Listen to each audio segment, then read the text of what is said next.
Hi. Good morning. You weren't expecting to see me. Just so you know, I want to let you know, Val set it up. There are people already in the room. So good morning to all those that are in the room. We'll get started here in just a bit. But All right. Well, hello, everybody. no hot mic issues. Okay. Because usually we don't let them in until class starts. Correct. But we opened the floodgates early. That's right. So can I well, I guess I can share because I can share my screen, right? If you look down all the way at the bottom. Yeah, no, I know how to do it. I just, sometimes you're not allowed. Hello, yep. Linda. If it says share screen, then you have full access to do so. Okay. Just because I have something that I wanted to share at some point, a little event that's happening on Saturday that I just wanted to talk about, if that's okay with you. Sure. Awesome.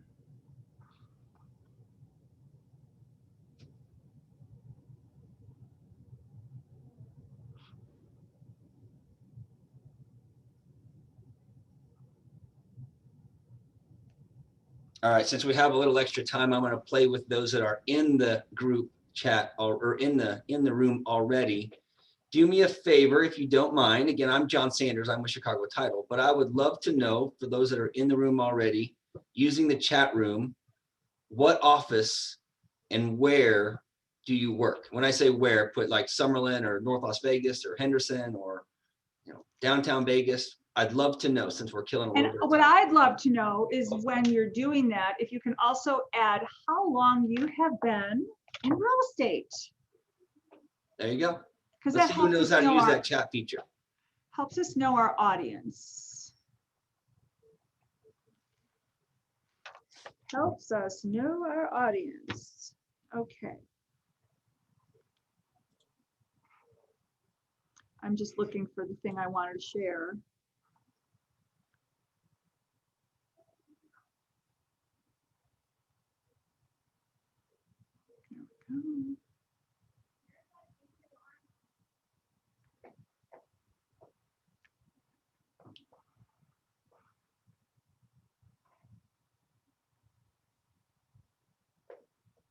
Sweet. I like seeing these roll in. See, you guys are all proving to me that you know how to use this chat feature. Nice. Well, after a year of pandemic, I think we're all experts at Zoom. You would think, but we got a lot of shy folks when they jump on here. So. Ah, gotcha. Linda, good morning. Sherry Lynn, Carol, Eric, David, Duncan, Linda, Gabriella, Betty. I love it. Wow, we got 25 plus an additional 3 from Sherry Lynn.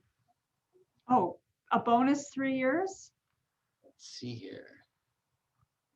She just couldn't stay away from it. She had to come back, which is awesome. Ah. Joseph, 6 months. Thanks so much for joining us, Joseph. You're going to learn a lot today. 1 month. Ryan, holy smokes. The baby. That's awesome. I love seeing this.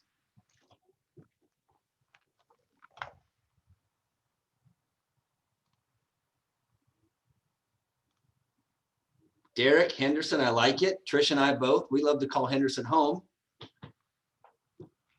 Well, we do call Henderson home. That's it.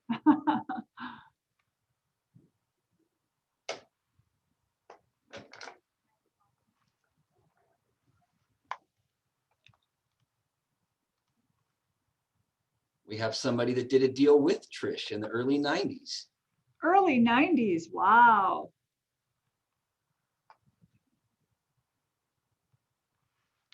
Awesome. Showing my age. Some of you weren't even born then. Oh no, I'm sure you were born.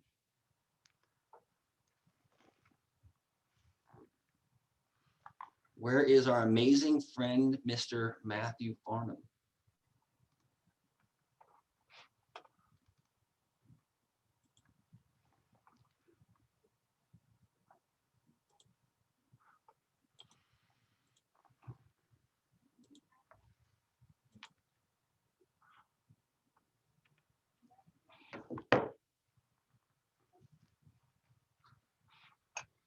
There he is. Good I morning, always Matt. feel like I should be scuba diving when I see, or like you look like you're scuba diving. Got your little greenery, the seaweed. Matt, unmute yourself. You're bossy today. He's always bossy. Sorry. Greg Forte wanted to know who the best golfer in our group was. Did you see that? I did. I didn't answer. I kind of thought it was an unspoken answer. But Yeah, he was assuming me. That's why he asked the question. So I had to clear it up for him. yeah. So we still have some people trickling in here, Matt. We're up to 41 now in the room. For those that haven't answered, can you do me, Trish, and Matt a favor? We're trying to get a gauge of the room here. For those that haven't answered in the comments, what office do you work for? And how long have you been in the business? And then a third one, if you have a focus, is it Henderson? Is it Vegas? Is it Summerlin? Or where is it? So those that haven't answered, I'd love to know. And I'm just looking here, Betty Chan. So I don't know if you maybe misunderstood the question, but it says, I am 31 years old going on 32. So I don't know, Betty, is that your age or have you really been in real estate for 32 years? If so, in business. I'm impressed. Wow. In business, wow. Yeah, That's amazing. That is amazing. that is. Yes, it's so great to see some veteran real estate agents on this in this class. Signature Real Estate Group, woohoo! 4 years. Oh, no, he didn't say. Robert, you didn't say. Oh, there you are. 4 years. Yes. Ofelia Lopez, 25 años. Very good. We could stare at this chap all day long, but in the interest of getting started, we need to get the party started. That's right. In the interest of being on time and getting this thing started, we're going to go ahead and get going. First of all, I love that everybody is proving that they know how to use this chat feature. So be sure if you have any questions, type it in there. We'd love to hear them. So good morning, everybody. My name is John Sanders. I'm with Chicago Title. As I mentioned in the chat a second ago, I call Henderson home. I'm sitting in my Henderson office as we speak, but we're all over town. We take care of everybody. I am joined by the amazing Trish Nash. Trish is Signature Realty Gallery of Homes here in. I know it's a mouthful. Signature Gallery of Homes.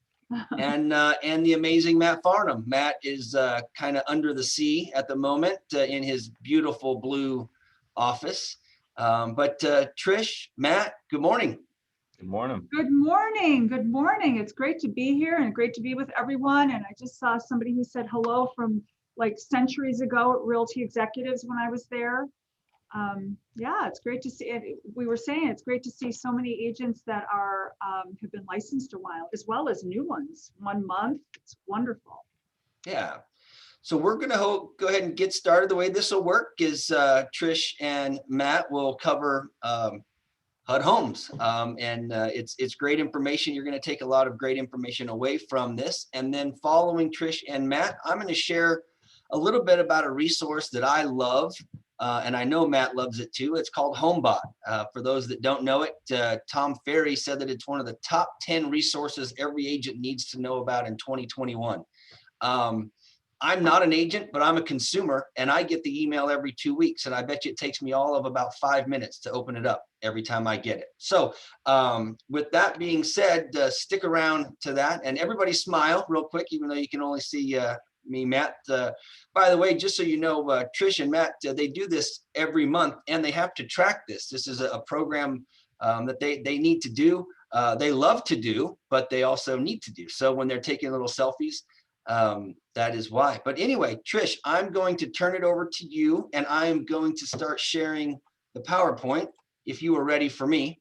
Well, is there any way that before we get started, I could just share that one thing that I wanted to share? Please, yeah, go for it. Yeah, just so I just want to share something before we start talking about. Oh, I think I see it.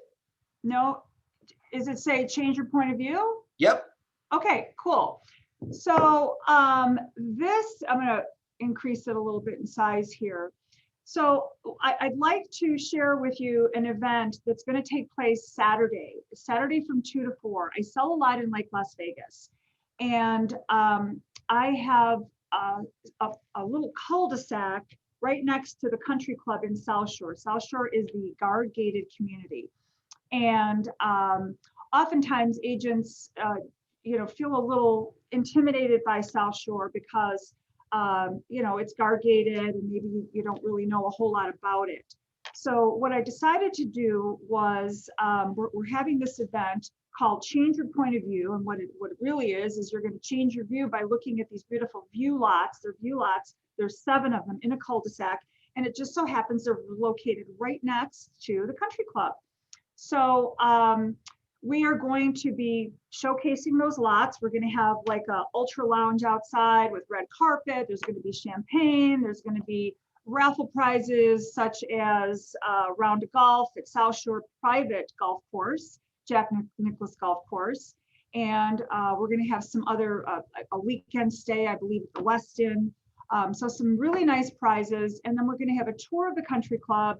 And then at the Bighorn Lounge, which is an outdoor lounge overlooking beautiful views of the golf course on hole 1 and hole 11, we're going to have a little reception, and then we're going to do the raffle. So I wanted to share this with you because if you have any interest, you must RSVP because in order to get through the guard gate, we must have your name. So, and we are limited to 100 people. So I just think it's really good for us as agents to get to know a community and especially inventory so low, people are looking at building. I'm going to have a custom builder there who's going to talk about, price per square foot and, answer any questions that you might have. It's going to be very casual. So if you have any interest, please, I'm going to, when Matt is teaching, I'm going to put some information in the chat box so you have it, okay? So we are now ready to talk about the real reason we're here. From luxury to HUD. Let's do it. You just went from South Shore to HUD Homes. That's awesome. Hey, All right. So and are you're going to be changing yeah, okay. Yes.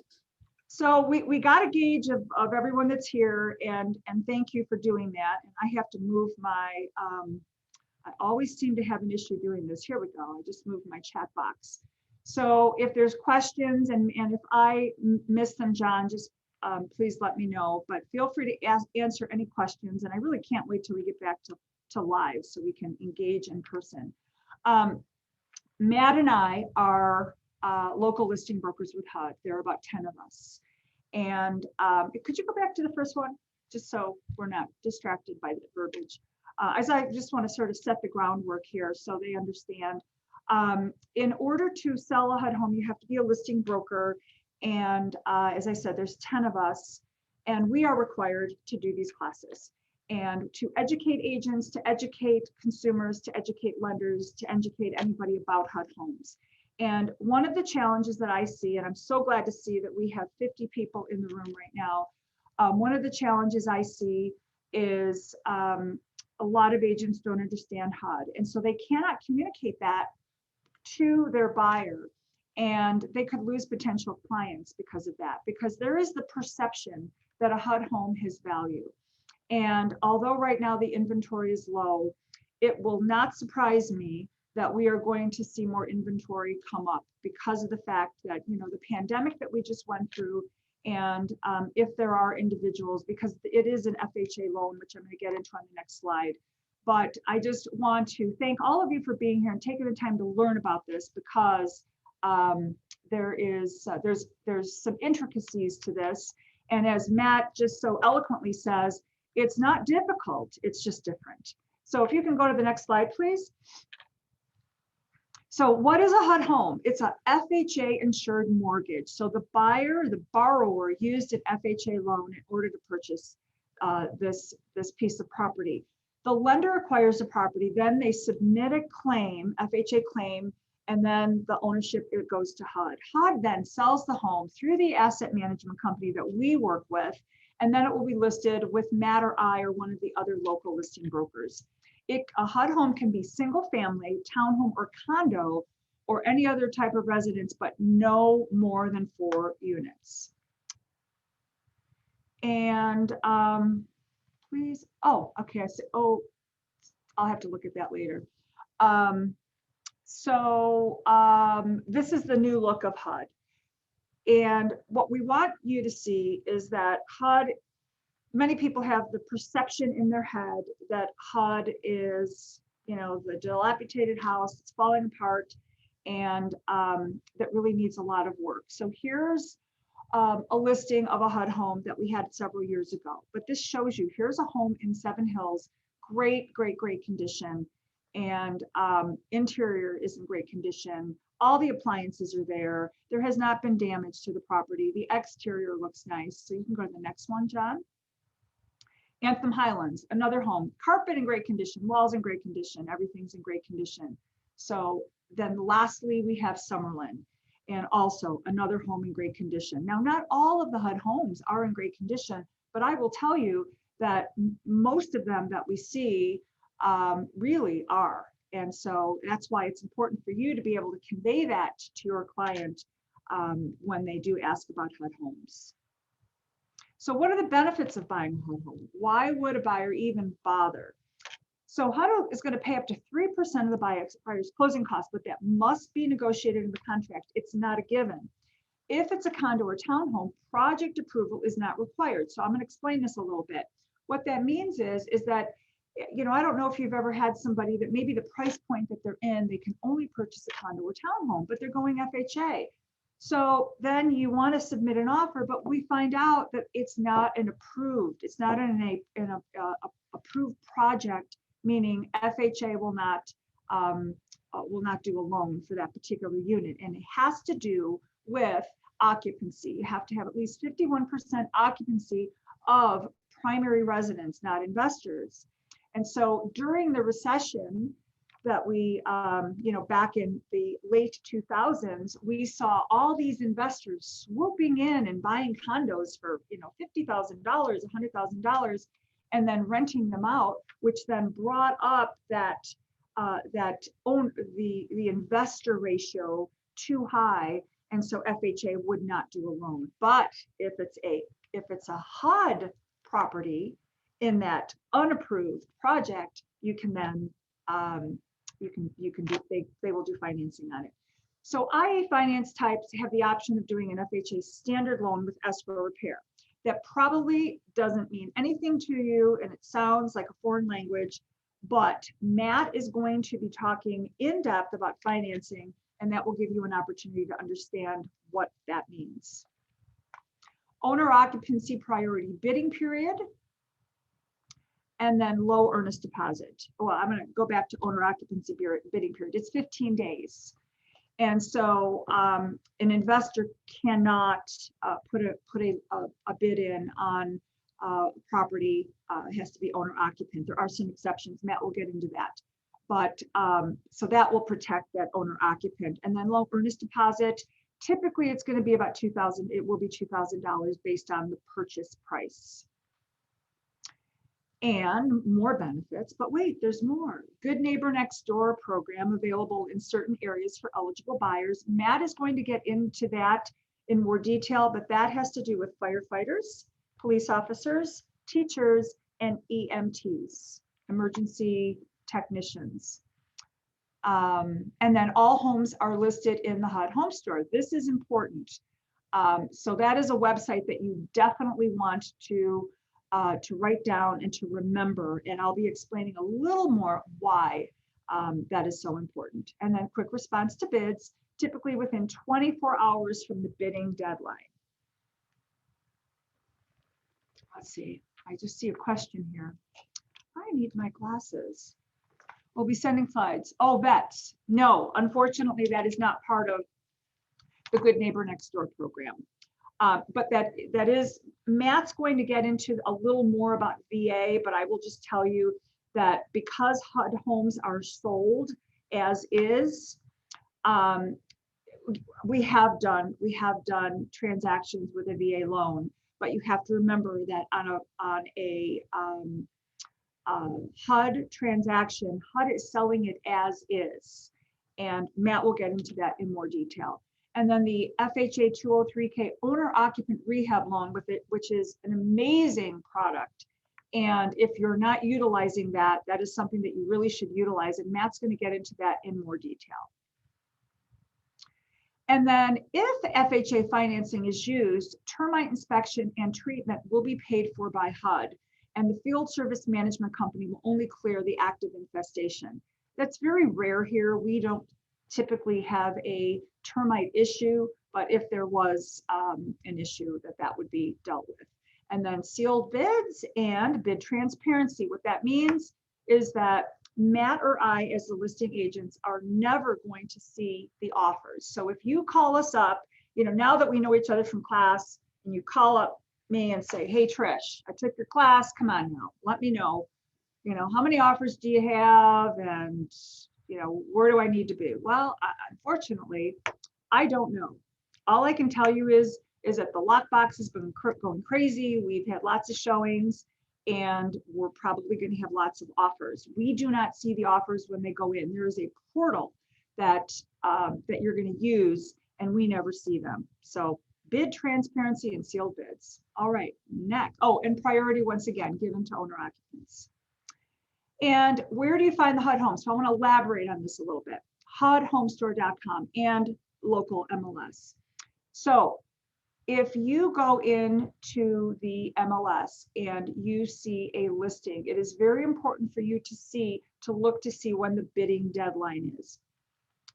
And what will happen is if an offer is accepted, then the HUD will remove the listing from the HUD home store. And so, because what will happen is when you're going to submit the offer, you're going to submit it through the portal in the HUD home store. So let's say you've got 123 Elm Street, but you want to put an offer on it. You've showed the home. Now you come back, your buyers want to put an offer, you go into the portal and it's gone. So what that means is HUD accepted an offer, but because we don't know with certainty if that buyer is going to move forward, we do not remove it from the multiple listing. And so when HUD accepts an offer, they remove it. But you have to remember, oftentimes buyers will put multiple offers on homes. So they might put one on the HUD home, and then because they're afraid they're not going to get it, they might put another offer on another home.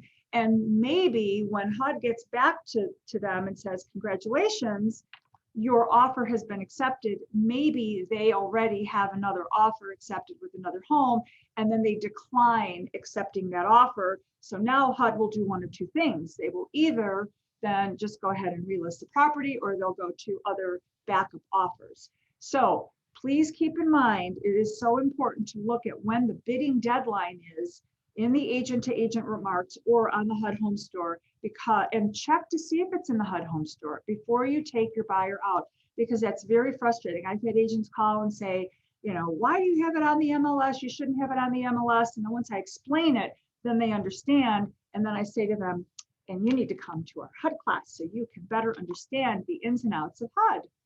All right, next slide. How long will this meeting go? We're going to be probably an hour. Okay, we're gonna skip all the registration. Let's just skip all the registration, and I'm just going to say that if the most important thing to check is if your broker is registered with HUD. That's the most important, number one, because in order for you to be registered, your broker must be registered. Do you have to show it before writing an offer?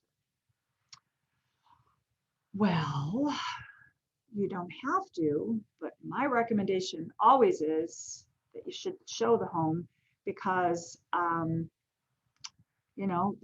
would just hate to see you get an offer accepted and then you end up not moving forward, or that you get into the process and then they're not happy with with what they see. So I always believe in showing a home, but there are certain situations where that just can't work. But that's truly something that you have to decide on. We do not ask you if you've shown the home. It is not a requirement of HUD. But for me, just the way I do business, it's important for my clients to see a home before they purchase it. But but these days you can go to the home and you can do a video tour, and they could certainly see it virtually. We're all used to that by now because of COVID. Okay, let's talk about owner occupants. So this, I'm going to spend a little extra time on this because this can be a little sticky situation. So what is an owner occupant? And keep on this slide, John, for until I give my little spiel.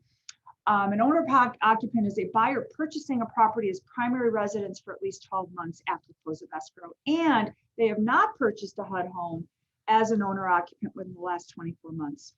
So if a buyer is purchasing a second home, that is not considered an owner occupant. You can only have one owner occupant home. So the scenario I use all the time is, let's say that you have a buyer moving here from California, and they have a home in California, and they are going to purchase a home here. It is very, very important that you drill down and ask some questions. The first question you want to ask is, are you going to establish residency in Nevada? Is this going to be your primary residence since you own a home there? And since you own a home there, are you going, well, do you need to sell the home in order to purchase? Because there's no contingencies with HUD, zero. And that's, one other thing that we don't really have in our slide here, but I've seen agents who have not taken our class and have put an offer in with a contingency. So that will never, never, never work. But you want to find out, are they going to keep the home, or are they going to rent it out, or are they going to sell it? And if they are going to keep it, is it going to be rented, or what are they going to do with it? And the reason this is so important, and then, well, first of all, once you find out what their plan is, then my recommendation is put something in writing, send them an email, and just sort of memorialize it in writing and say, per our discussion, your home in California, you are going to rent out, and you are going to move your primary residence to Nevada, and the home that you're going to be purchasing here will be your primary residence, and it will then be considered owner occupant. And just say, can you confirm this information that I have is accurate? Now, they may not respond, but at least you have put something in writing showing that you are trying to cover yourself. Because, and go to the next slide, falsifying information regarding owner occupant status is considered a felony and is punishable by a fine not to exceed $250,000 and or a prison sentence of not more than 2 years. Buyers, local listing brokers, and selling brokers can all be investigated by HUD. And the reason I spend so much time on this is, especially in a market that we're in now, when we're in a tight market, there are buyers that try to do very creative things. And I remember when I first got my license, we were in a period, nothing like this, but it was a lower inventory market. And I remember having a buyer that wanted to purchase something, and they were going to purchase it. It was going to be an investment, but they had told the lender that it was a primary residence. And because they wanted to get the lower interest rate, not the investor interest rate, and then they were going to rent it out. And so I had to have a discussion with the buyer and just explain to him that that was not going to work. And that also, if I recall, I think it was VA, and you just never know. They could look at utilities, whose name the utilities are in. But I want to share a story with you of something that happened to me several years ago. And I had gotten a call from HUD, and they had said, they'd asked me, they said, there is a listing, it's not yours, but there's a listing very close to your office. And what we'd like you to do is, would you mind driving to that office, drive to the home. And if you could just take some pictures for us. And I said, well, what is it that you'd like pictures of? And they said, well, when you get there, just, the front of the house, or if there's anything out of the ordinary that you see. And I tried to find out what they were looking for. They were not clear to me at all. So I pulled the listing from the multiple listing. I saw that it was under contract. It had been purchased during the owner occupant period. And so I drive up to the cul-de-sac, and you got your cul-de-sac, and right at the top of the cul-de-sac, in the middle of the cul-de-sac, was the house. And as I drive up, I see the sign, the agent sign, and then underneath it, in the ground, was one of those signs that you get at Home Depot or Lowe's, and it says "For Rent." And handwritten was the name of somebody. And so I took a picture of that. I took a picture of the sign. And I mean, how silly, and I'm sorry, I'm going to say stupid, of this particular buyer. They had the audacity, number one, to put this sign up before closing escrow. I mean, if you're going to do something dishonest, at least wait till it closes and do it later. So what happened was I sent that information, and then later that day I saw that the listing was withdrawn. And I don't know what happened. I didn't call the listing agent. I just thought, whatever it is, it is. But, and I don't know if the buyer was fined, but $250,000, that's a lot of money. And so that's why I really want to drill down deep with you, especially the newer agents, because when I was a newer agent, and I know newer agents where, you're excited, you want to have the deal, and going into some gray areas just for a commission is not worth it, because $250,000, and then your name is going to be in, visible to, all agents in that open house newsletter that we get showing agents that have been fined, and you could potentially lose your license. And it's just not a good thing. So that's my story, and I'm sticking to it. So let's move on to the next one. So the HUD home process, I guess I should say, are there any questions on the owner occupant? If you want to put anything in the chat box, please feel free to. But I think I've covered it pretty deeply. So what happens is the property is going to be listed. Only a licensed broker can show the property.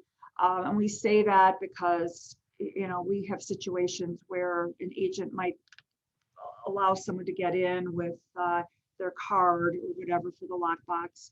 The HUD registered selling broker submits bids electronically. The asset manager then reviews the bid, and then the brokers for the accepted offers will be notified by the HUD home store. So if your offer is not accepted, you will not be notified. So no news is, I guess, bad news. Okay, moving right along. So how do you show a HUD home? They are vacant with a standard MLS lockbox at the time of listing. One of the things to keep in mind is there are no utilities on.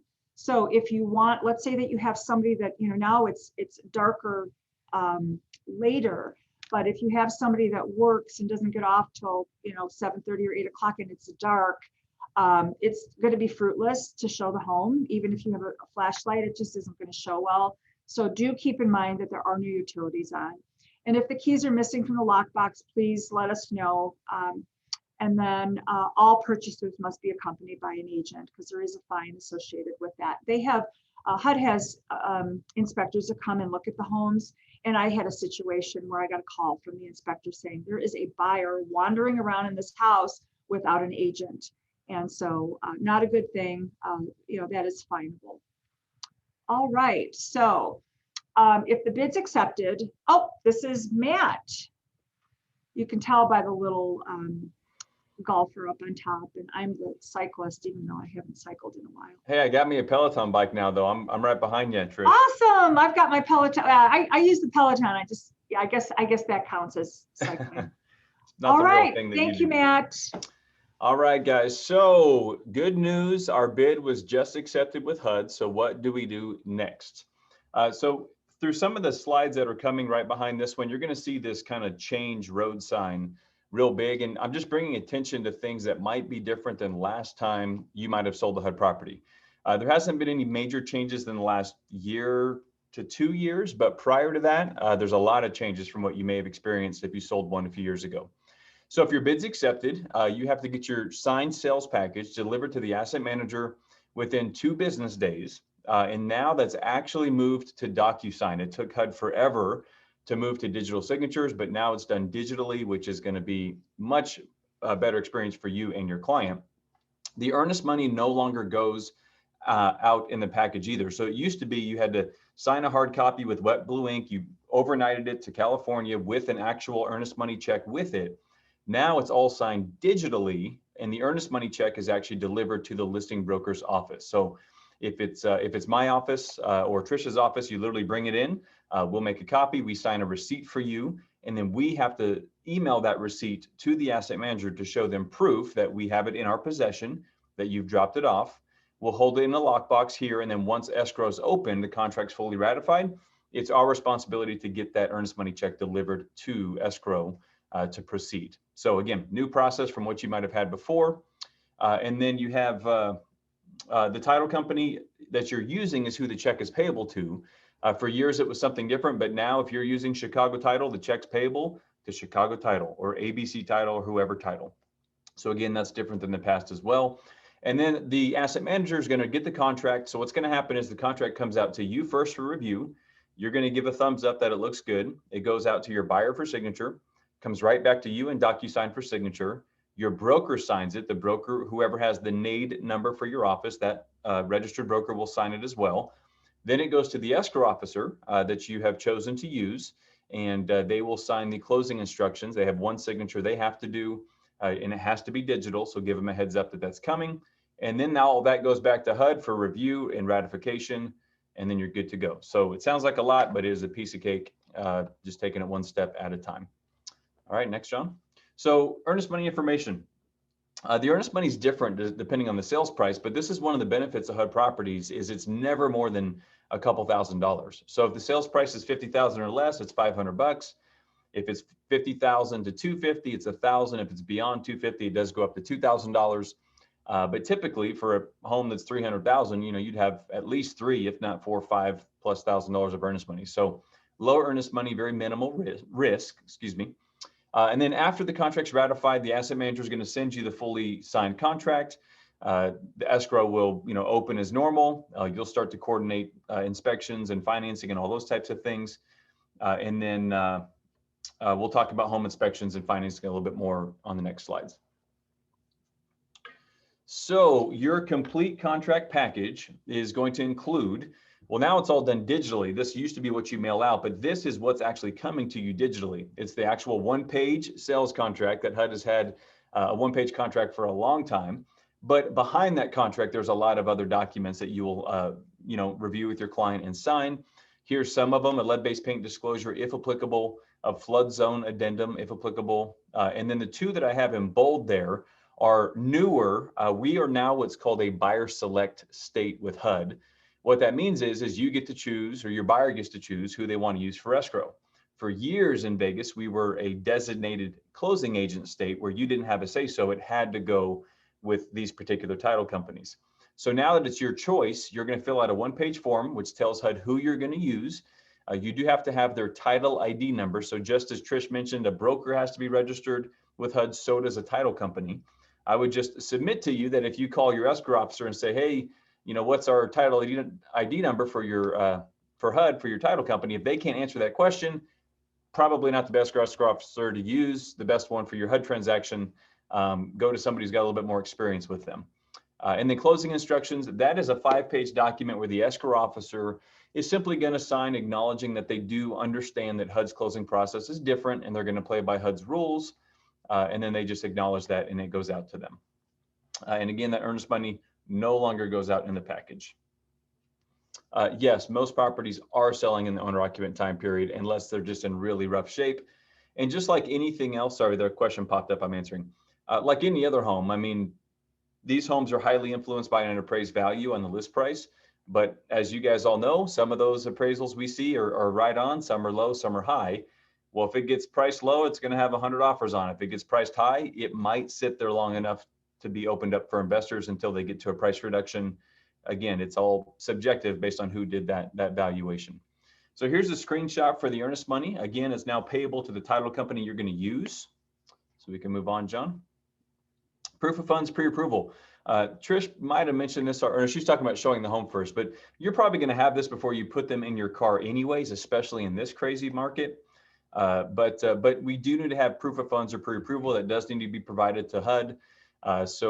And they're particular about this too. If it's a pre-approval letter, they want something on letterhead signed by the lender stating that it has, credit's been checked, documentation provided, DU approval ideally, that type of thing, not some hole in the wall lender pre-qualification letter on no letterhead. They're not going to probably accept that for pre-approval. If it's proof of funds, similar situation, they don't want a letter from the bank that says, Mr. Smith has enough money in my bank to buy this home. There's no bank balance that is big enough to impress HUD. So you need to send them a bank statement. You can block out the account number, but they need to see a name and a balance that is sufficient to cover the sales price and closing costs. A question that we get all the time is, well, what if grandfather is going to purchase a home for his grandson? How does that work? Well, the grandson's the owner occupant. He's on the contract. He's signing the owner occupant certification form that Trish mentioned before. But the proof of funds is a bank statement from grandfather where there's going to show his name and a balance, and then have a letter attached to that as well, where grandfather is saying, I am willfully gifting this money to my grandson to buy this home, signed by grandpa. And now we have we can connect the dots to show that to HUD, and that makes perfect sense. They'll be fine with that, but you just got to give them clear documentation. All right. So the closing process, now that you get to choose the title company that you want to work with, it's more of the typical experience you're used to, where you get to go to the title company, hold up the cute little I love my realtor sign and the key. It's a lot better experience than it used to be in the past. Title will be transferred to the new owner at closing, of course. They will get clear title to the home. This is not like a courthouse steps purchase where you might get judgments and liens attached with the property. You will get clear title to the home. One thing that I'll stop real quick and mention that's unique with HUD property, and this is that 5-page closing instructions that the escrow officer has to acknowledge, is, again, their process is not difficult. It's different, as Trish said earlier. The closing, they will not allow, the seller won't allow the deed package to be sent to them for signing to close the transaction until there's zero demands on everything. So typically when you help a buyer purchase an REO property, foreclosure, whatever you want to call it, they're typically going to have HOA collections, maybe trash and sewer liens and things of this nature. And they'll just put it on the settlement statement and they'll pack the HUD, and it just comes off the seller's proceeds and they close that way and everybody gets paid. HUD does not roll that way. They want to see zero demands on everything. Everything's been paid to zero and caught up.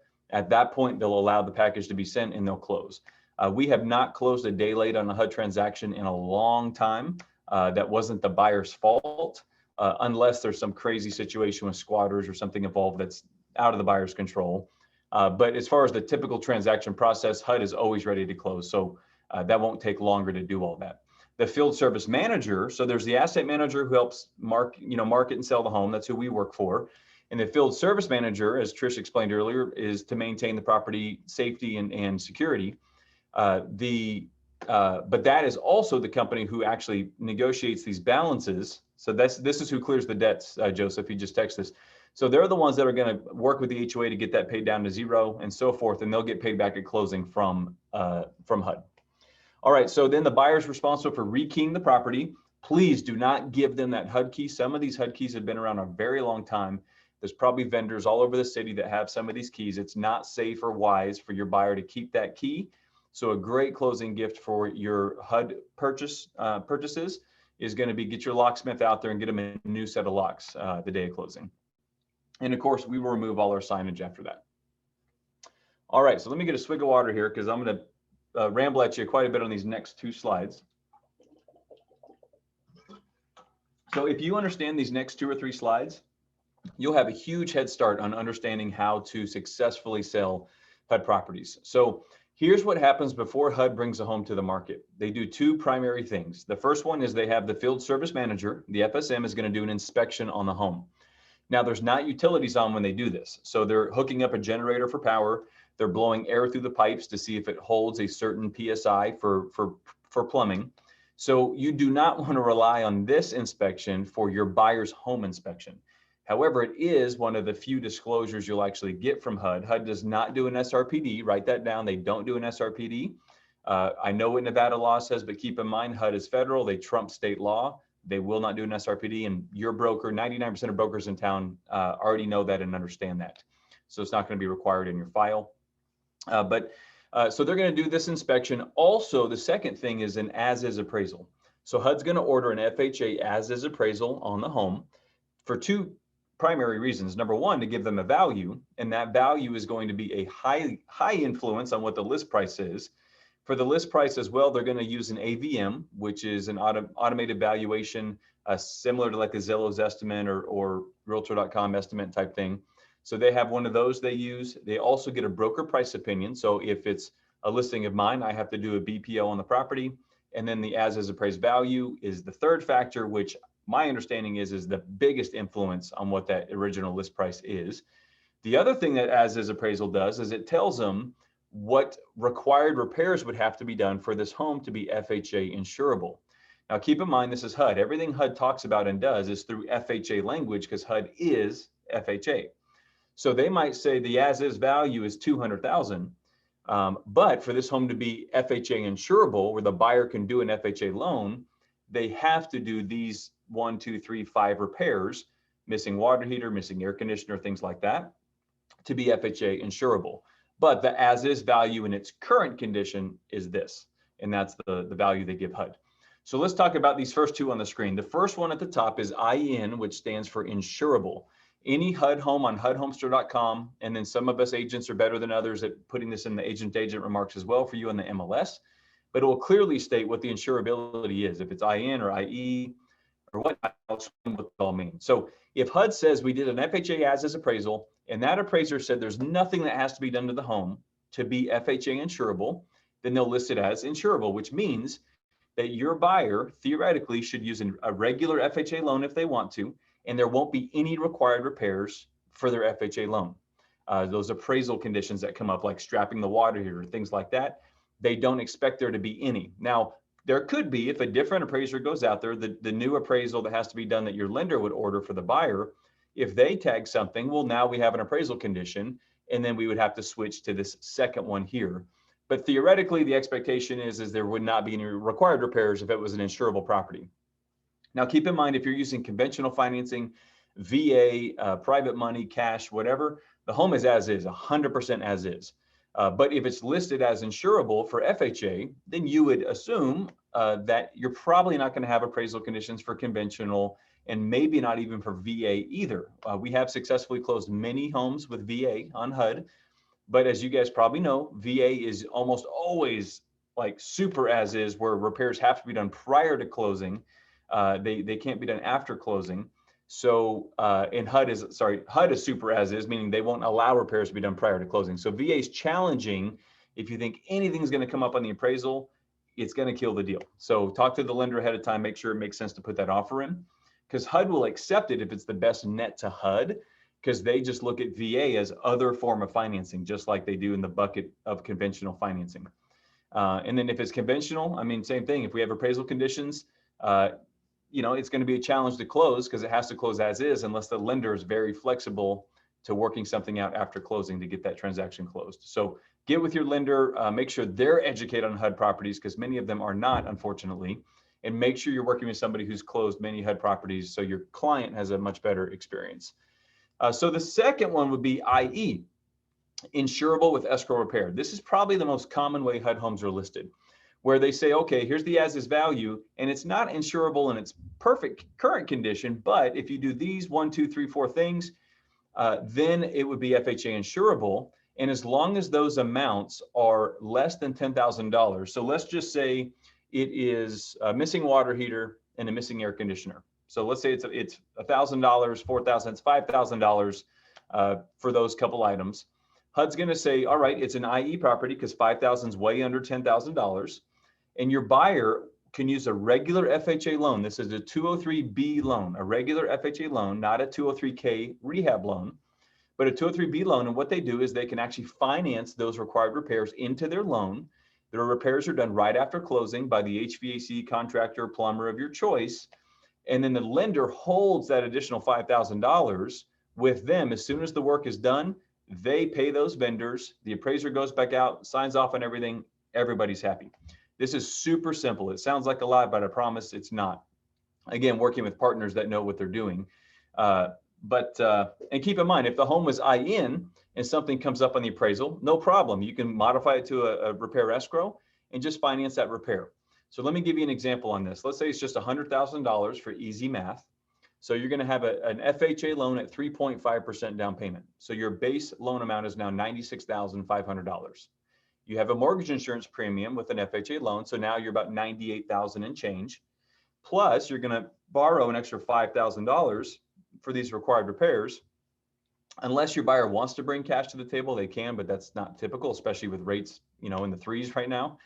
But now that 98 and change becomes 103,000 and change. So because even though the sales price is 100,000, your loan amount's 103,000. So long as your buyer is qualified for that slightly higher payment, that'd be about $15 a month in that example, then they can close on the home as is.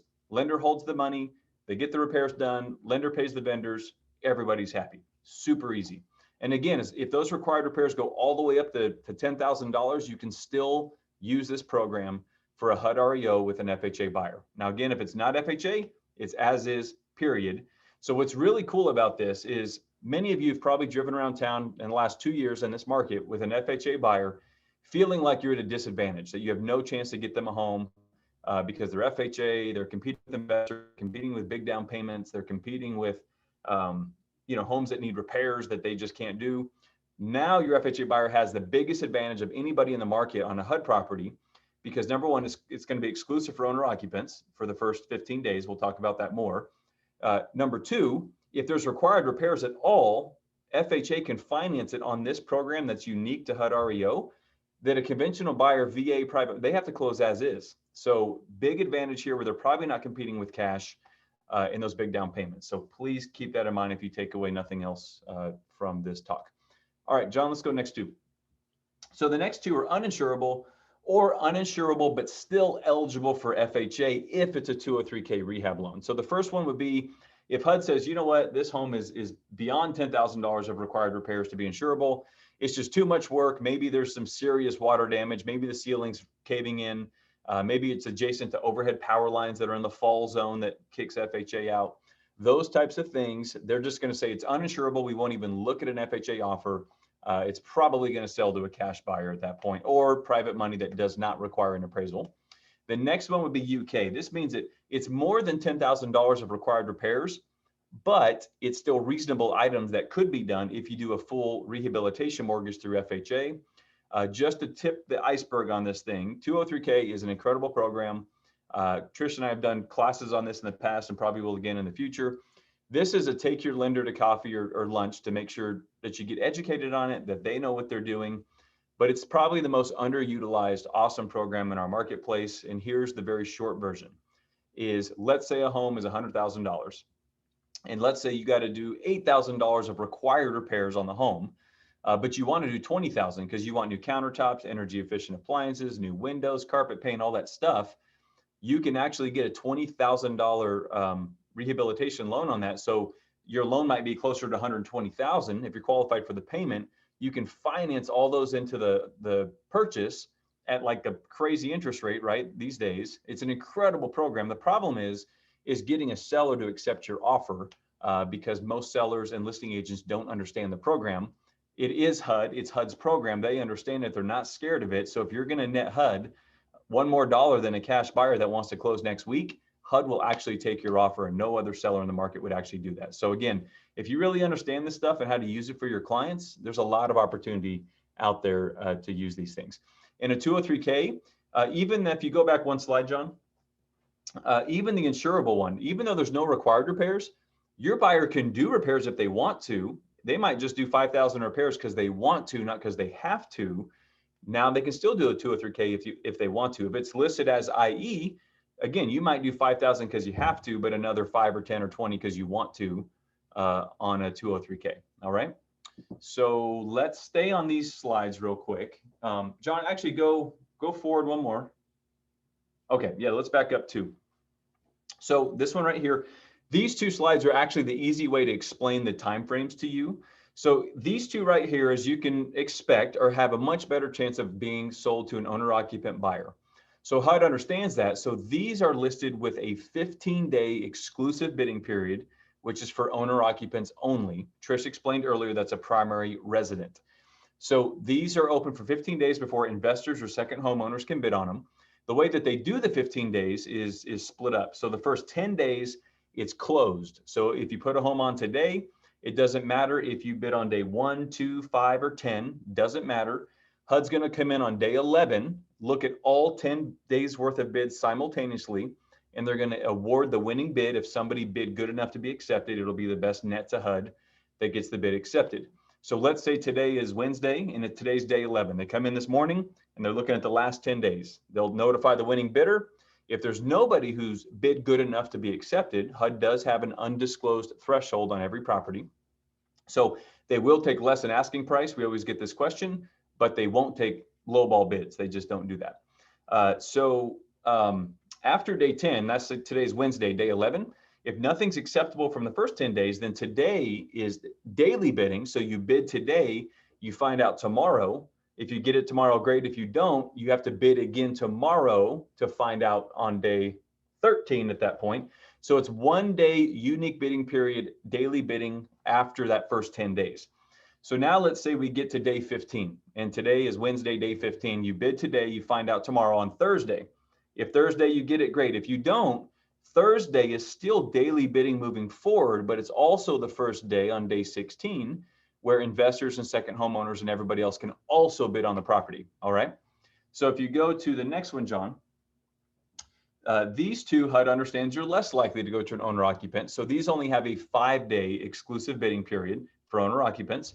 So it doesn't matter if you bid 1, 2, 3, 4, 5 on day 6, they'll look at all 5 days at once, notify the winning bidder if there is one. If not, then day 6 is daily bidding moving forward, where investors, second home, everybody can start bidding on day 6. All right. If it's a weekend, I'll tell you this. If you bid on a Friday on a daily bid, they actually wait till Monday and they'll look at Friday, Saturday, Sunday all together. The only time they will separate during a weekend is if it changes from exclusive owner occupant to extended investor status. Let's say that day 15 would have been on Saturday. On Monday, when they come in, they'll look at Saturday first, Friday, Saturday, to see if an owner occupant bid was acceptable before they'll look at Sunday, because that's when the status changed from exclusive to extended. So hopefully that makes sense. All right, John, let's kind of click forward slowly and I'll tell you when to stop. All of these slides, guys, he's skipping is exactly what I just explained. It's just a lot easier looking at those two right there. So how are bids accepted? HUD's guidelines, but most importantly, it's the net offer to HUD. So if you're asking for closing costs, depending on how much commission you're asking for, at the end of the day, there's a net offer. When you put the bid in, that highest number is going to be who gets the bid accepted. An owner occupant can buy more than one HUD property. So if you have a buyer come in over the weekend and they put a couple offers in, first of all, if they want one owner occupant property, then they're going to be awarded the one that's in the best interest of HUD based on the bids they submitted. But they could also buy one as an owner occupant, one as an investor, as long as they live in the one they said they're going to live in. And then you'll be notified from the asset manager. HUDHomestore.com will send you an email that your bid was accepted. And then also the listing broker, Trish or I, will be reaching out to you as well, saying, hey, congrats, here's some steps to help you get a successful contract signed and get this closed. If your bid's not accepted, you're not notified. You would actually just log in the next morning each day to see if your bid was canceled, accepted, or if another bid was accepted. All right, let's keep going. So the lottery and GNND program. GNND stands for Good Neighbor Next Door. This is something that you guys should just be familiar with because you will have buyers ask you about this. But here's what happens. The lottery period, first of all, if a HUD property is those second two finance types, if it's UI or UK, they're going to be in the lottery period on HUD Home Store for 7 days before we ever put it on the MLS. For those 7 days, it's only eligible for nonprofit organizations or government entities to purchase the property. I've done this a long time and sold a whole lot of HUD property, and I've only seen a couple sell in this period to, I forget what organization it was now, here in Vegas. But anyways, those come off the market. There's no commissions paid. It is what it is, but it's super rare. Typically, after 7 days, it comes to the market, and it's going to be that 5-day exclusive period for those two finance types. So that's the lottery. Good Neighbor Next Door Good Neighbor Next Door is a really cool program to talk about. The problem is there's very rarely inventory available for it. And I haven't seen a GN&D home in Vegas in a long time.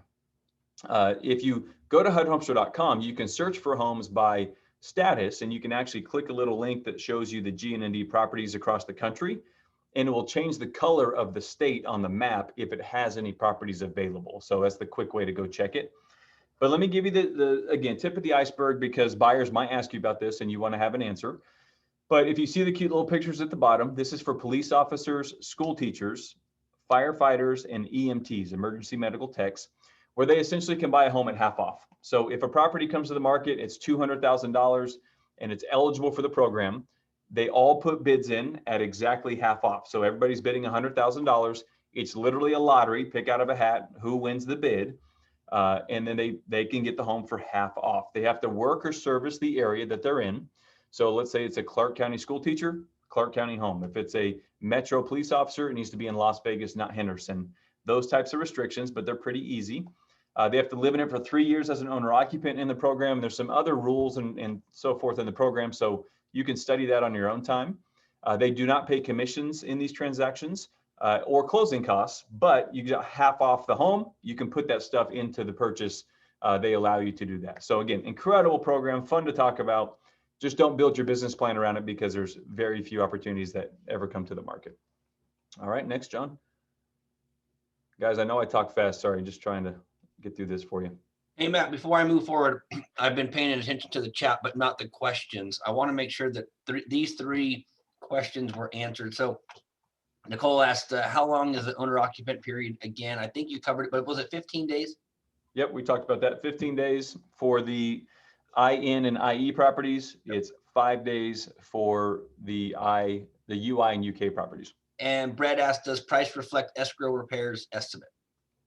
It does not. So it's an as-is price. So the list price is very likely, again, mostly influenced by the as-is value HUD was given. That's an as-is value. This is the home's current condition. It's worth this money. They just tell you, if you want this to be insurable, you're going to have to finance these repairs. Okay. Thank you. Okay. Yep. All right. So I'm going to close my chat. Just John, interrupt again if that keeps coming. Closing costs. All right. So HUD will pay up to 3% towards closing costs. You do have to put that in the bid when you do the electronic bid. Make sure you do the actual real number. Don't put 3, you'll get $3. You know, put $6,000 if you want 3% of 200 grand. Just keep in mind, it does deduct the net to HUD. So in this market right now, of course, we got to try and avoid, you know, having to ask for closing costs. If you do ask for, let's say, $1,000 in closing costs, the first thing that's going to get deducted from that is if there's an HOA.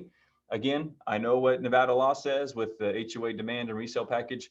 The listing agent's going to order that and pay for that, but the buyer's ultimately going to pay for that in a HUD transaction. It'll come out of that concession or be put on their side of the settlement statement at closing, just FYI. Let me just talk about closing costs real quick with HUD. Actually, so I'll do that in the next slide. So hang with me for that.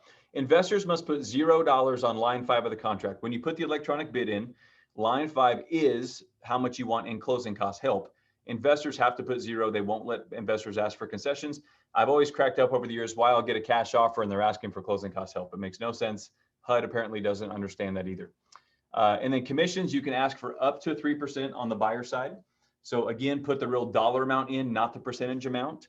So I don't recommend you give away your commission. I recommend you put in the full amount for 3%. However, you do have the ability to offer a little bit lower. Let's say it's $6,000 at 3%. You might put $5,700 just to increase the net to HUD, $300. If you think that might help your buyer get your bid accepted, that's completely up to you to do that. The buyer or principal, if they're a licensee, they will not get a commission on the purchase. So if you on this listening in right now, one of the 53 folks listening, if you're a licensed realtor at Berkshire or Remax or wherever, you can buy a HUD home, no problem, but you won't get paid a commission. If you work for Trish or I at our offices, if you work for a listing broker, you're not allowed to buy a HUD home at all. All right, so let's go to the next one, John. So talking about the closing costs that you can ask for, here's why you might ask for a little bit of help. The real property transfer tax is $5.10 per thousand. All of you know that. That's typically a seller expense in a normal market. This crazy market, buyers might be paying for it right now. But the HUD is going to put that on the buyer side. Your spouse can buy a HUD home, yes, but not if you work for Trish or I, or another listing broker.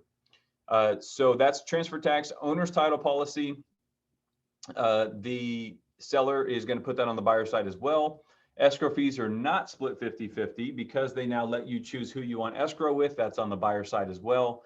And of course, I already mentioned the HOA items. So here's what you need to know. If you have a $225,000, 200 to 250 HUD property in an HOA, if you add all these things up I just mentioned, it's going to be about 1%. So let's say the home is next door to Mike and Susie Smith's property, next door to HUD home. Everything's equal on price and everything else. Your closing costs are going to be about 1% higher on the HUD home. So maybe you need to ask for 1% concession just to level the playing field if you really have to. So that's really all you need to know on that. Next, John. All right, overbidding appraised value. If you overbid the appraised value, so remember, the list price is a list price. That appraisal is going away. Your buyer's not going to use it like they used to years ago. They're going to get a new appraisal done. And it doesn't matter if it's FHA, conventional, it doesn't matter at all. If the appraisal comes in below contract price, HUD is black and white. You always know the answer. You either pay the difference in cash or you cancel. There's no negotiating. Don't waste your time. HUD is always going to tell you we honor the contract. We don't honor the appraised value. And a buyer might say, wait a minute, I'm FHA, you're FHA, HUD, wouldn't you honor the FHA value? No, they're going to stick with the original contract price. What they will let you do is cancel and rebid. You just run the risk that there might be backup bids already on the home that they've accepted as backups. Or if it comes back to the market, somebody else could outbid you. But if it comes in 5,000 low, it comes back to the market, you can bid again 5,000 lower, use that appraisal you had and close no problem, so long as you're fortunate to get the bid accepted again. HUD would not hold that against you. What we got? How can I cancel? So of course, nobody wants to cancel, but if you did, there is a form for that. It's called a cancellation request. You have to actually submit supporting documentation. It's very easy. If you don't play by HUD's rules and give them supporting documentation, they will keep your earnest money. But there's no reason for that to happen. Send them the inspection report, send them the CC&Rs, send them a lender denial letter on letterhead that says, they got their loan denied, this type of stuff. But on the inspection, let's say you're going to cancel because of the inspection report. You can't cancel because the water heater's missing when they already told you up front the water heater's missing. So circle something that's new that the buyer didn't know about that you're objecting to, and no problem, they'll give you your money back. All right. So let's move on. And by the way, investors are not going to get their money back. Investors are held to a much higher standard. When you actually see the EMD forfeiture document in the contract package, the investor section is like that big. The owner occupant section is like that big on reasons that you can cancel. HUD's as is policy. It is clear as day, black and white. The home is sold as is, period. No repairs prior to closing. By the way, people always want to know, well, what if the air conditioner walks away halfway through escrow? If that's the case, the buyer could cancel if they need to, but we usually keep those transactions together because we just modify the finance type from IN to IE or to 203K, or we'll switch from conventional to FHA so they can finance the repairs. There's usually a solution for something like that. Buyer's home inspection. So here's how this works. I got a couple more quick things and then Trish will wrap us up. And Trish will just a couple minutes when she wraps us up. Home inspection. If you get your ratified contract today, you have a 15-day inspection period. Now notice I didn't say due diligence period. This is not a get out of jail for free card like we have with the due diligence in the LVR contract. This is an inspection period. So you have 15 days, but again, you got to have supporting documentation with something you're actually objecting to with that. But utilities are not on at the property. So here's how this works. This is not difficult, I promise, is if you're just proactive. What I recommend is you look at the calendar, and utilities can be turned on for a 3-day window in the buyer's name at the buyer's expense. Sounds like a lot. I promise it's easy. Is look at your calendar when you get the contract and say, all right, I'm going to look at days 10 to 15. And let's say, okay, maybe I'm going to ask for permission to turn utilities on day 11, 12, and 13 in the process. You submit the form to the FSM. They'll approve it, usually within a day or less. And then now you have plenty of time of actually coordinating those dates that just got approved for you of actually happening. Typically, you're going to need to do power and water on day 1, get gas turned on day 2, because gas usually wants those other 2 on. And then day 3, all hands on deck. You're out there, the buyer took a half day at work, the home inspector's out there, any contractor bids you want, the lender knows to get the appraiser out there, so utilities are on for the appraisal, all those types of things, and then just have utilities shut off as soon as you can after that. Piece of cake. Again, if you drag your feet, it can get complicated. If the appraiser doesn't come out that day, they're going to have to beg for permission to get them turned back on so they can sign off on the home before closing with utilities on. So again, you got to quarterback all this, but I promise if you're proactive, it's easy. All right, next. And I think this is the last thing that I will go over right after this one. So again, it's as is, don't change locks, don't move boxes in. Trish and I have crazy stories we could share with you some other time of what we've seen happen, but they will cancel the contract and keep your earnest money if you do this type of stuff. So we talked about the closing agent. Now it's your choice. And the extension policy. All right, so if you're about a week out from closing, by the way, closing is 30 days for cash, 45 days for financing, 60 days if you're doing a 203K rehab loan. 30 days for cash, 30 cash, 45 any financing except a 203K rehab loan, 60 days for that. If you're a week out from closing and you're not positive you're going to close on time, the CD's already gone out, you've signed off, you know what day you're signing at the title company, great. If not, then you need to submit an extension request. This is pretty simple, but you have to extend in 15-day increments only. So let's say you're supposed to close March 15th. You have to extend to March 30th. If March 30th is a weekend, then you just have to close on the prior business day. It is $25 per day times 15 mandatory days. So that's $375. If you close 5 days later and you didn't use 10 days that are left, you get paid back at the settlement statement, $250 for 25 unused days, or 10 unused days at $25 a day. So if it's not the buyer's fault, HUD will waive the extension fee and you won't have to pay it. But again, most extensions are the buyer's fault or probably the lender's fault, which is the buyer side of the transaction. So they will be responsible for sending that check with the extension form to HUD. And on the form, you have to tell them why you need time, give them some good update from the lender. I recommend a lender letter that says, hey, we have full approval. The CD is going out, but we can't sign till this date. We estimate closing by this date. As long as it's something like that, HUD's very reasonable to grant you at least that first extension. All right, what you got next, John? All right, guys, I am done with my part. Trish will wrap us up. She'll just take a minute to do that. And I think John will come back on to share a little something with you. I am back. All right, guys. So moving right along, we're almost done. Can you give your key to can you give the buyer the key of closing? Matt talked about the fact that the HUD keys are out there, they're everywhere. So do not do that if you want to purchase as a closing gift, rekey with a locksmith. That would probably be a good idea. All right, next slide. Lead-based paint, I'm just going to briefly go over this and then we'll just move on. But there is a particular form that you need to complete. The buyer needs to sign for lead-based paint if the property was built prior to 1978. And at the very bottom, it states if the buyer is obtaining FHA financing and stabilization is found to be required, HUD will pay to stabilize the lead-based paint up to $4,000. I want to just mention here, I don't know if this is being recorded. So John, somebody's asking if they can get a recording of this. That might be a great idea, because I know, Alan, you mentioned there's a lot of information here, and there is. But also keep in mind that the HUD Home Store is a great resource. And if there's ever a question, if you have a HUD question, Matt and I are always available. And if we're not available, we have several people on our team that are very knowledgeable, and we will make sure that you get the answers.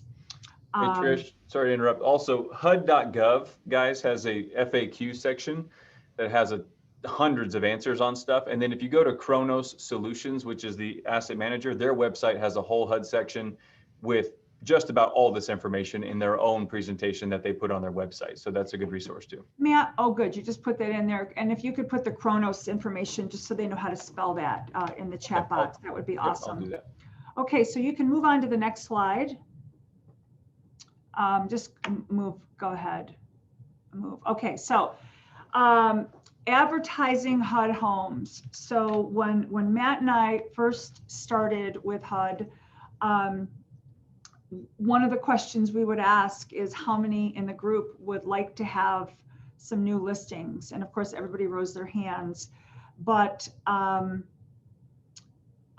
no, it's Chronos CH, just as Matt wrote in there, Chronos Solutions, not with a K. But you know, at that time, there might have been 20 or 30 listings on the HUD Home Store. But today there is only one. But that means that each of you, when you leave this class, as a bonus, as a gift for coming to this class, you all now have a listing. And what I mean by that is with HUD Homes, you do not have to have the approval from, or the authorization from the listing agent to market the home.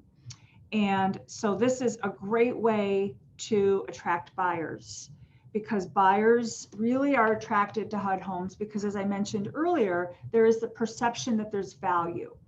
So I'm going to talk to you about how you can advertise. And so first of all, you're going to go into the HUD Home Store and you can grab the photos. And the reason you want to go to the HUD Home Store and not Matrix is because you have the watermark on the Matrix that says whatever it says anymore. I don't, but anyway, there's the watermark. And you don't want to use a watermark photo for your marketing. So you go to the HUD Home Store, you can pull those photos and you can use those for your marketing. So you have to abide by the following rules. Number one, you have to do it in a professional manner. Of course, all of us are going to do that. And number two, you have to refer to them as HUD Homes or HUD owned or HUD acquired. And you must always use the equal opportunity logo on anything that you do for HUD, but you should be doing that on anything that you do anyway. Okay, next slide. Can't view anything in chat. Huh, interesting. It's probably how you, if you go to the very bottom of your screen, well, you typed it though. You can't view anything in chat. You typed it down at the chat box. Huh. And Brian Garcia can't view anything in chat either. So I don't know if there's a solution to that. But I'm just going to keep going. So John, if you're there, I don't know, do you have any, or even Matt, do you have any words of wisdom for everyone?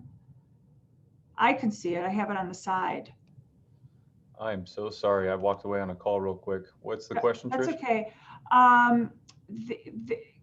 So Sherry says she can see the chat, but a few of the agents here are saying that nothing from you is showing up, that they're not seeing the chat box. Well, what happened, like on mine, it wants, if every time I go to chat, it's going to be only chatting John Sanders unless I change it to all panelists. That might be something. Well, no, I saw that you did chronosolutions.com. That's because I changed it to all panelists. So. Oh, okay. But yeah, as far as hovering down at the bottom to see the Q&A or the chat, I don't have an answer. It's just Zoom. I think it's there for everybody. Yeah. Okay. Well, sorry guys. Anyway, it is chronossolutionplural.com, CHRONOS solution.com. Okay, getting back to advertise. So you have to be truthful in all your advertising. So if it's in a flood zone, you got to note that it's in a flood zone. You have to adhere to all federal, state, and county and city guidelines. And then when showing a HUD home, of course, you're always going to put the key back in the lockbox. So one of the things you could do is you could go into a HUD home, you can do a video, or you could do a Facebook Live or something. So just to get something out there, because it'll do one thing and it'll make the phone ring. It will make the phone ring. You may not even sell the house. In fact, between all of us here, you're probably not going to sell the house. It'll probably be under contract by the time you start working with some of these buyers, but it will bring you buyer leads. So things not to do. You cannot advertise a home before it's listed. You cannot use the HUD or FHA URL in your URL. So for example, I can't go to GoDaddy and get Trish Nash HUDhomes.com. Cannot do that. And you can't imply that the price is different from the list price that's shown on the HUD website. And then of course, you're not going to give out the HUD keys. What do we have next here? Next slide, Mr. John. I've advanced it. I'm not sure why you're not seeing it. Things not to do. Next one. There you go. Okay. So where can you advertise? You can advertise in the newspaper, home magazine. So for example, Homes Illustrated, which is the big magazine here in the Las Vegas area, that would be a great place. In fact, I can tell you that back when we had lots of inventory, there were a few agents that what they did was they would take a whole page or half page and just put HUD Homes, and the phone would just ring off the hook. Flyers, billboards, seminars, TV or radio. At one time, I had a radio ad for HUD Homes. Internet, so social media, Instagram, any place that you can post it as long as you're utilizing the guidelines that we just talked about. Postcards. So I'm going to talk a little bit about this. What I did was I did a mailer with a HUD home, and I did it the day that it came out on the MLS, and it happened to be in my neighborhood. And so I did the mailer, I sent it out, and I got a phone call from somebody that was very interested. Their dad wanted a single-story home. This was a single-story home. And so we put a bid in, but I could tell that this home was just a beautiful, in great shape home in Calico Ridge. And I had a feeling there were going to be multiple offers. So I went back to them and I said, I got to tell you, I know we're at list price, but I don't think that's going to make it. And he really wanted the home. So I recommended that we go over list price. And I said, think about it, but we have to do it by tomorrow because tomorrow's the deadline. So we withdrew the offer, and then we resubmitted the offer in the HUD Home Store. So what we did was we went over list price. I don't know, maybe it was $5,000. I don't remember, but I also cut my commission by $250,000. Because remember, when HUD is making their decision, they are basing it on their net. They're not basing it on the price, they're basing it on their net. So let's say that you go over list price, but then they ask for closing costs, that is going to modify the net amount that HUD is going to get. It's going to lower it. So please keep that in mind. But we ended up winning the bid, and it was a strategy of me giving a little bit of my commission. The buyer thought it was wonderful. He appreciated it. And there were, I don't know how many offers, but there were multiple offers. But this was another way of showing you that I advertised a home that I didn't list, but it was a HUD home. Message boards, email lists. I mean, you could do an email, you could take a picture, you could make up a nice flyer and, send it out to your sphere. It's going to at least get people to start talking, and then Craigslist. So go ahead and go to the last one. So this is the slide that's going to wrap everything up. So I don't know if anybody, while we were on marketing, if anybody, will the Zoom be available to rewatch? John, I don't know if you heard that before. Will we have this for, is there any way that you could send the recording out to everyone here? Hello, anybody home? John? Yep, I'm here. I just typed it in. We'll do our best. Okay. Can't guarantee it, but we'll try our best. Okay. Awesome. Okay. Most common pitfalls in a HUD transaction: completing the sales package. Although this really is very unlikely because now everything is done through DocuSign. When we first started teaching this class, everything was done, like in the horse and buggy days on paper. And then we had to send the actual contract with ink to the asset manager. Be sure that you're knowing you're submitting an owner occupant bid or investor bid. We talked about that at great length, but please drill down on that. That is very important. There is an owner occupant form that the buyer must sign. And so you just want to make sure that you've got that. Making sure the contract is ready to mail out, DocuSign. So that solves that problem. Getting the right lender involved. not all lenders know how to navigate through a HUD transaction. That can delay the transaction. Then you're going to end up in additional fees, extension fees, which will be the responsibility of the buyer because the buyer chose the lender. And so very, very critical. You not only have the right lender, but the right title company. And Chicago Title, who is helping us with this, they certainly know how to do a HUD transaction. And that is so important because everything could just go south and not go well. And then setting the expectations properly. You know, we talked about the fact that there are no utilities on and the whole process of the inspection. And so it is important that you let the buyer understand that right away, because if they don't find out until after the offer has been accepted and now they have to scramble and do these things, some people don't do well with that. They need to be able to know that this is what to expect. And then you'll have a happy client. And then the last slide. And these are just our phone numbers. So if anybody would like to reach out to Matt or I, please feel free to keep those numbers. Those are our direct cell numbers. And then for any technical information, the HUD Home Store phone number there, that is, it's not transactional. So you're not going to call them and ask them, you know, how you fill out the form. That's more if there's a technical issue through your process. So we are done. I'm going to turn it back over to John, but I just want to thank all of you for attending the class. We had a great turnout, and Matt and I are always here to help you. So thank you. And thank you, John. You're wonderful. Uh-oh. Nope. Can't hear you. Mute. Every once in a while I do that.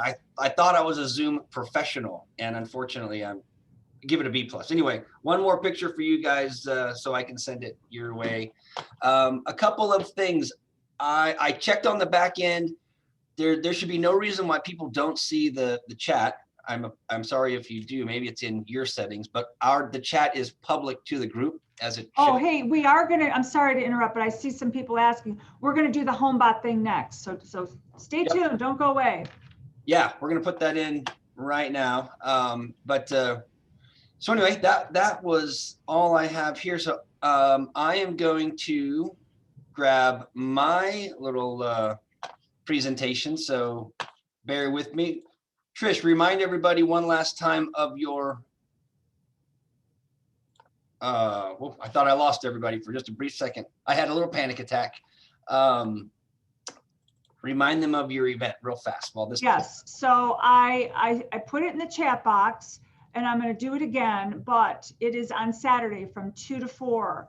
And I highly recommend that if you just even want to learn about the custom building process or learn about South Shore. It's guard gated, it's difficult to get into if you don't have a buyer. This is a great opportunity.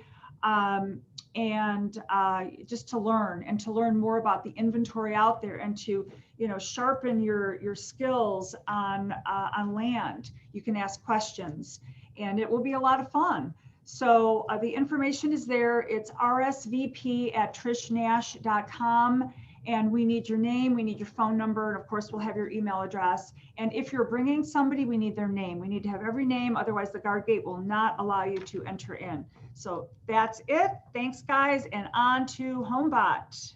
Awesome. Thank you again. So real quick, I'll keep this relatively short, and I would encourage you to reach out to HomeBot for more information. But so HomeBot is one of those resources that I use as a consumer. I was telling people before we got started, I came to know HomeBot through Chicago Title because it was owned by a sister company of ours called Black Knight Financial Services. And so they signed me up and I started getting these bi-weekly emails, and I fell in love with it because let's face it, what's a question that you're asked more so than anything by homeowners who know that you're a realtor, you're plugged into the market, and it is, you know, what's my home worth, or how much equity do you think that I have, or how much do you think that I can sell my home for? In addition to that, one of the things that agents don't do well enough, nobody on this video, but after roughly 12 to 24 months, agents stop communicating or stop dripping their database. And what we know to be true is that the stats will tell you NAR. I'm always hesitant to share specific stats unless I put them together myself. But we know that without question, many people, many buyers or sellers don't use the agent they used previously because they just have lost contact with them. So in its simplest form, what is HomeBot? HomeBot's a bi-weekly email that's branded to you, the agent, that shows information like home value or the estimated net worth, in equity, I should say, potential savings a homeowner might see if they were to refinance, which is a great opportunity for you to actually refer business over to a lender partner who then refers buyer business back over to you. Potential income if you were to rent the home, potential income if you were to use it as an Airbnb, as well as on the off 2 weeks, it sends you additional information about what's going on in your market. I get the question asked to me all the time, where does the information come from? Black Knight Financial Services, which is now just known as Black Knight. Black Knight was formerly LPS, or Lender Processing Services. They have 90% of all the home values and the mortgages associated with the homes that they have. So 9 out of 10 homes out there, LPS has what the value is and what mortgages are borrowed on it. So sorry about that.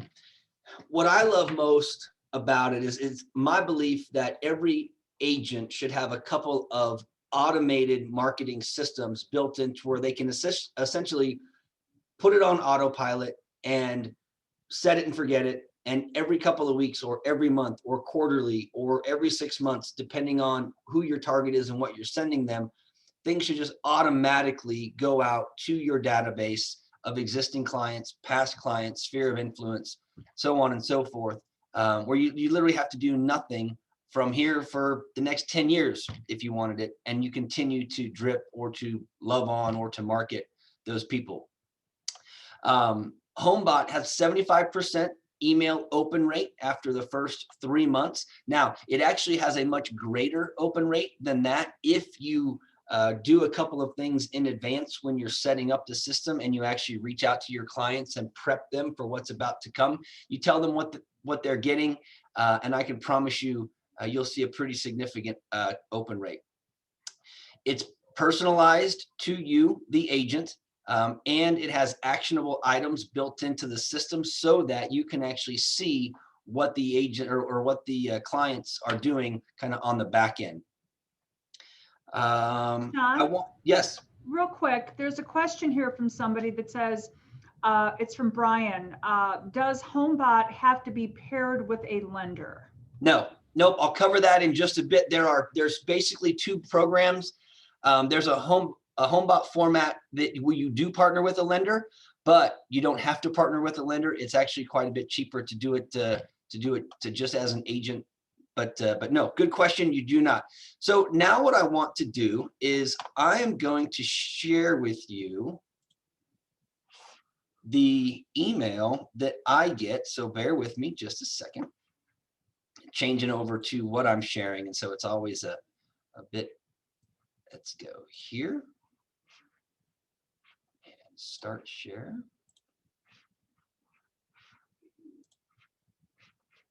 Bear with me. I'm getting there. I promise. All right. So does everybody see this email that I've just put onto the screen? I hope somebody put in the chat, if you don't mind, that you see the email.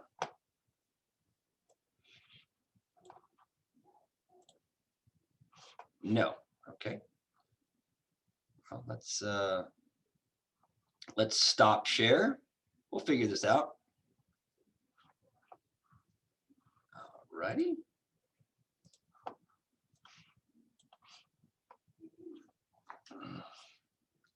All right.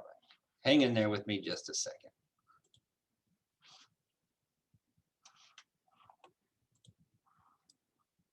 Screen share.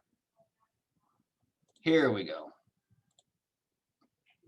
All right, so you guys should all now see an email, and it's actually branded to Matt because Matt is the one that sends it my way.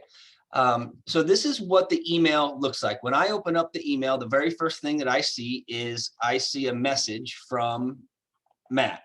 Right here at the top, it has my address. But if I owned a second home, or I wanted to add my mom's home or my in-laws home here locally, I could just click on add home, type in the information, and away I go.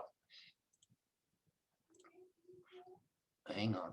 So you get your estimated value. Now, people talk all the time like, oh, is this like a Zillow value, or you know, I'm not a fan of having values being sent out that I don't know about or I haven't checked. Right here, at any point, I can go in and I can tune the value, as it says. I can adjust what I think the value might be. Maybe I know that my home isn't worth, you know, 548. Maybe I think it's worth 520. I could go in and change this. But a secret little way as an agent for you to really capitalize on HomeBot is, as you're putting your clients into this system, there's a way to do it one by one. There's a way to kind of put it in bulk. But I encourage everybody to make a phone call, and it would be, hey, Mr. and Mrs. Smith, you know, it's John Sanders, and I have a new product that I'd like you to know about. It's called HomeBot. I'm going to be signing you up, you know, 123 Main Street. I want to talk with you a little bit about the value of your home so that I make sure that it's accurate. And so you walk through a couple of questions, you fine tune it, and then away you go. You continue to scroll down. You can have anything that's in blue here is a link that you can actually connect to. There's some information about what we've paid, talks of some information about, as I mentioned, refi rate information. If I were to refinance to a 15-year fixed at 2.625 over the course of the period of the loan, I would save some money. If I were to pay extra per month, what would that look like? How much would I save? How quick would I pay my mortgage off? If I were to rent my home, what are the monthly revenues that we're seeing in my area, or Airbnb, so on and so forth. And then if I have any questions, I can click on here. I can share HomeBot, which is great. I've done this for many of my family. I've said, hey, you know, this is a great tool that I get. I think you should sign up. So I share this. And when I do, again, it's branded to Matt. So that's basically what the email looks like. I am going to jump off of that and start the process of getting back to the portion that I really want to show you. All right, thanks for bearing with me. That's always a tough little transition, especially when you got 3 screens bouncing around on your computer. But anyway, the part that I love most is actually the back end part of HomeBot. And so I want to show you real quick what you're going to see when you sign up clients. So this is kind of your back end portal or your dashboard, if you will. You're going to see over the course of the last 30 days, how many emails you've sent, how many have been opened, how many people viewed homes. The view home portion, we want to spend a little bit more time with on a different call. That's more the market information. But this is what I love. So you see right here, Laura Piot, I guess is the way it would be pronounced. But you can see her activity. So she tuned her value. She looked at 4 homes and she viewed her home's market. Cindy Gray, she had activity. She viewed a couple of homes. This is what you see, and you see the time that they did it. So this one was 42 minutes ago, an hour ago, so on and so forth. After 30 days, you will then start getting a weekly update showing you who is most active, which homeowners are most active on your HomeBot portal or database. So you see who's most active, and it lists. And then this would be a great opportunity if you're not already, but reaching out to those folks, and obviously not calling them and stalking them saying, you know, hey, Maggie, I see you've been on HomeBot 7 times in the last 7 days. How's it going? But it would be a great opportunity to reach out to them and find out just kind of what's going on, what's, you know, what they're thinking, or what they might need information or help with.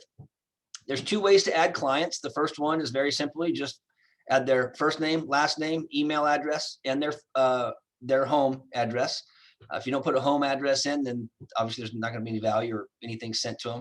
You got to have their email address, because if not, then nothing's being sent out to them. You can put it in English or in Spanish.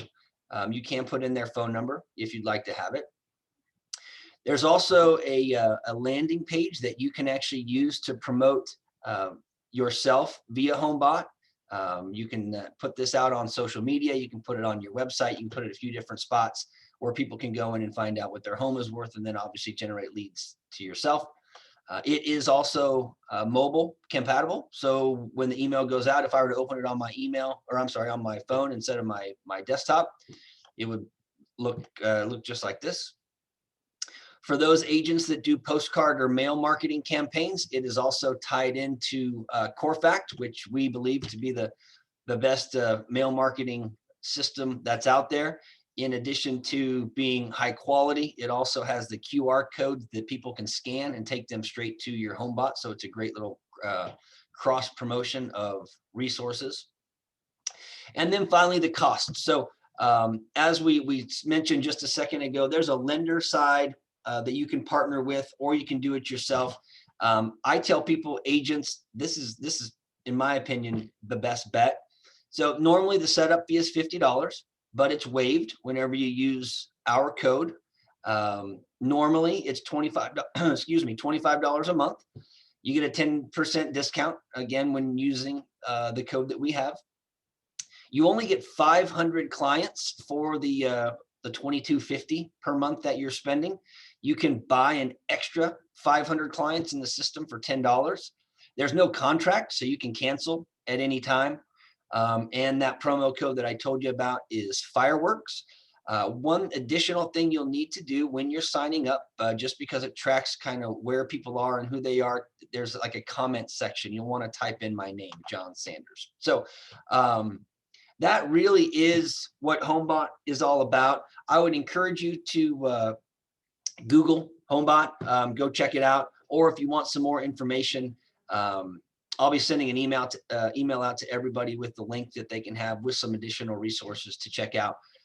But that is it. HomeBot is a really great resource, as you guys already saw. Matt uses it, but it's super valuable. It's pretty cheap, and it helps you stay in contact with your clients. So I'm going to stop sharing. I'm back. If you have any questions, I'll look at the chat one final time. Can the agent adjust the value? I answered that, but again, yes, you can. You can go into the back end of the system and you can make adjustments. In fact, I know that Matt did that for many of his clients, but I encourage everybody to do that. One best practice that I've heard that I think is actually really cool is somebody that I have that's on the system. They only have about 50 or so people signed up, but what they do is they actually give a call to their database, the people in their system, once a quarter. One, they ask, hey, have you been seeing the emails that I've been sending out? And then they also ask, what do you think of the value? Do you think the values are right? Do you think that they're off? They are prepared to answer the value question based on the information that they know to be true with comparable sales that are in the area. They can, in the course of the conversation, they can actually say, I think that we should bump up the value slightly based on these 3 comparables the last month, or based on the comparables that we have in your market, I'd like to adjust it down a little bit. But it just creates a conversation, and it's a good reason to pick up the phone and give your database a call. 1, to make sure they're getting the email. 2, that they like the email, and 3, that they like the value that they're getting. So with that, I don't see any other questions on here. I will go kind of going once, going twice, sold. If I don't see any questions pop up, if I'm already with HomeBot paying a higher fee, can I change plans to this? Great question.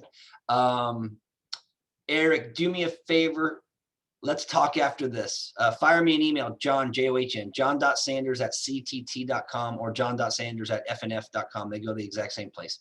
It's kind of one and the same, but email me and I will try to figure that out. Brian is a question mark. I'm not sure what that means. Yes, code is Fireworks. Yep. And let me double check that. Actually, it might be just simple. Yep, it's Fireworks. Yep. For some reason, I was thinking it might be Firework, but nope, It's fireworks. So that is it. Guys, thank you so much. I really appreciate everybody jumping on here and joining. I am going to do my best to get this recording out to everybody. It's sometimes easier said than done, but we're going to try to make sure that we get this and send it on out. So look forward to that. And again, if you have any other questions or just kind of want to kind of reevaluate some of this stuff, don't hesitate to reach out to me and I'd be happy to help you out. All right, guys, have a great rest of your day. Thanks again for joining us. We'll see y'all later. Thanks, guys. Bye. Thanks, John. Yep. Thank you, Trish. We'll see you. Okay. Bye. Bye.